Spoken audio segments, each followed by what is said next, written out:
Aktor elit selalu bersembunyi di balik layar dalam melakukan upaya dan skenario penundaan pelaksanaan pemilu 2024 serta perpanjangan masa jabatan presiden. Sebelum kita mulai lebih lanjut, mohon untuk subscribe channel ini agar lebih bersemangat lagi dalam menyuarakan fakta-fakta keadilan di negara Republik Indonesia ini. Berlandaskan pada Undang-Undang Nomor 7 Tahun 2017 tentang Pemilihan Umum, pemilu dapat ditunda apabila terjadi kondisi darurat, yaitu kerusuhan, gangguan keamanan, bencana alam, atau gangguan lainnya yang mengakibatkan sebagian tahapan penyelenggaraan pemilu tidak dapat dilaksanakan. Perlu diketahui bahwa ketentuan tersebut masih dalam kerangka konstitusi yang hanya berlaku apabila tahapan pemilu sudah berjalan. Kegagalan pertama aktor penundaan pemilu 2024 menitik beratkan pada permasalahan ekonomi, namun wacana penundaan pemilu ini sendiri justru menimbulkan problematika dengan cakupan yang lebih besar dan fatal, yaitu adanya krisis konstitusi. Di balik segala kontroversi yang timbul ke permukaan, sejauh ini KPU Komisi Pemilihan Umum masih terus mempersiapkan dan berpegang teguh pada tanggal yang telah ditetapkan sebelumnya, yaitu pada tanggal 14 Februari tahun 2024. Berdasarkan pada fakta yang ada, bukankah probabilitas lahirnya wacana penundaan pemilu ini bisa saja tercipta akibat dorongan dari pihak-pihak tertentu dengan motif tersembunyi? Kemudian, apakah penundaan pelaksanaan pemilu 2024 ini merupakan salah satu cara untuk meninggikan elektabilitas anggota wakil rakyat yang akan menjadi kandidat presiden potensial nantinya? Memang tak bisa dipungkiri lagi, adanya konflik kepentingan merupakan suatu hal yang lumrah dan tumbuh secara subur di dalam dunia perpolitikan negara kita tercinta, Indonesia. Di balik usulan penundaan pemilu 2024, melakukan penundaan pemilu sama dengan memperpanjang masa kekuasaan presiden dan wakil presiden serta jajaran DPR, DPD, dan DPRD.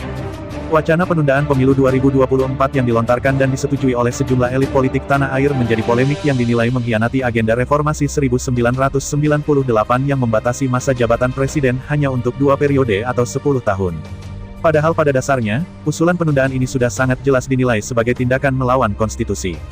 Lantas, apakah para elit politik menyadari dampak yang ditimbulkan jika terjadi penundaan pemilu pada 2 tahun yang akan datang, atau apakah terdapat motif terselubung di balik usulan penundaan pemilu ini? Polemik penundaan pemilu 2024 nampaknya masih menjadi isu hangat di kalangan masyarakat dan juga pemerintah.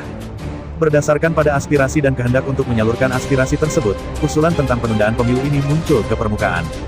Kendati demikian, amat disayangkan bahwa klaim-klaim yang mengatasnamakan data digital justru tidak dapat divalidasi oleh pihak itu sendiri. Di sisi lain, masyarakat memiliki 1001 alasan untuk menolak terjadinya penundaan pemilu 2024. Konstitusi tidak dapat dianggap sebagai formalitas belaka, dengan dalih memperbaiki perekonomian negara. Penundaan pemilu 2024 ini justru merupakan suatu perbuatan inkonstitusional yang berakibat fatal bagi kehidupan berbangsa dan bernegara. Menilik peristiwa serupa pada tahun sebelumnya, nampak dengan jelas bahwa alasan pandemi COVID-19 sudah tidak dapat berlaku sepenuhnya melihat situasi dan kondisi sekarang. Hal yang patut dicurigai, karena terdapat banyak posibilitas, apakah justru para pihak yang mengatasnamakan wakil rakyat inilah yang akan mendapatkan keuntungan individual daripada penundaan pemilu 2024, atau lebih lanjut lagi penundaan pemilu 2024 ini merupakan dorongan dari lingkup internal istana sendiri. Indonesia merupakan negara hukum yang menjunjung tinggi pelaksanaan demokrasi. Oleh karena itu, sebagai warga negara dan bagian dari masyarakat, setiap warga negara berhak untuk berpartisipasi, baik terlibat aktif maupun memontrol kebijakan yang dikeluarkan oleh pemerintah, dan salah satu perwujudan dari hak tersebut adalah dengan berpartisipasi dalam pemilu. Alih-alih memberikan ruang penuh asumsi, Presiden seyogyanya mengambil sikap tegas dalam menanggapi usulan elit politik perihal penundaan pemilu dan perpanjangan masa jabatan presiden. Hal ini merupakan suatu urgensi yang perlu segera ditangani, mengingat seluruh tindakan yang diambil oleh Bapak Presiden terhadap pendukung wacana pemilu 2024 ini akan menjadi indikator penilaian publik atas ketegasan sikap dan komitmen kebangsaan Presiden itu sendiri.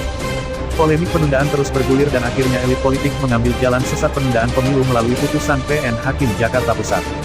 Dengan dalih sidang gugatan Partai Prima yang tak lolos verifikasi partai, mestinya kita menyadari adanya elit politik yang punya kepentingan yang bermain di dalam skandal ini. Jelas ini bagian dari skenario yang sudah lama serta upaya politik agar menunda pemilu dan perpanjangan masa jabatan 3 periode Presiden Jokowi, dengan cara-cara yang menimbulkan polemik di mata publik. Akan menjadi kontroversi tentunya cara terakhir ini sangat dapat berpotensi sidang berlanjut dan pemerintah akan mencoba muncul di permukaan dan menyatakan bahwa tidak menyetujui agenda pembatalan pemilu. Namun perlu disadari bahwa rencana penundaan pemilu tetap berjalan karena adanya konflik KPU dan Partai Prima yang menggugat KPU itu sendiri. Sikap pemerintah bisa saja tidak menyetujui penundaan pemilu, namun pemerintah akan menyetujui lanjutan sidang KPU untuk dilanjutkan ke tahap lanjutan. Artinya dengan demikian KPU terhambat dalam melakukan tahapan pemilu 2024. Akan tetapi rencana sesungguhnya berjalan serta potensi akan ada kegagalan dalam pemilu 2024 yang akan diselenggarakan tersebut. Rencana aktor sesungguhnya dapat terrealisasi dengan baik. Jika ditarik garis mundur, upaya akan penundaan pemilu sudah ada sejak wacana tahun-tahun lalu. Dari wacana DPR serta partai politik, bahkan Luhut Panjaitan sekaligus menteri dalam pemerintahan Presiden Jokowi menyuarakan akan hal itu.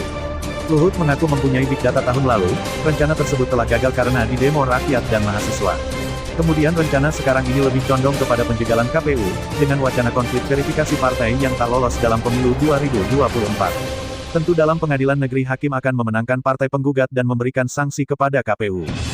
Dengan demikian rencana untuk menaikkan ranting partai prima tercapai dan penundaan pemilu akan gagal KPU karena tersandung kasus tersebut dan tak dapat melakukan tahapan pemilu 2024. Ini adalah rencana dan gagasan yang sangat jenius dalam mengorbankan konstitusi. Salam dari Detektif Pancasila, semoga Indonesia bersih dan menjadi adil dan makmur. Sampai jumpa di video berikutnya.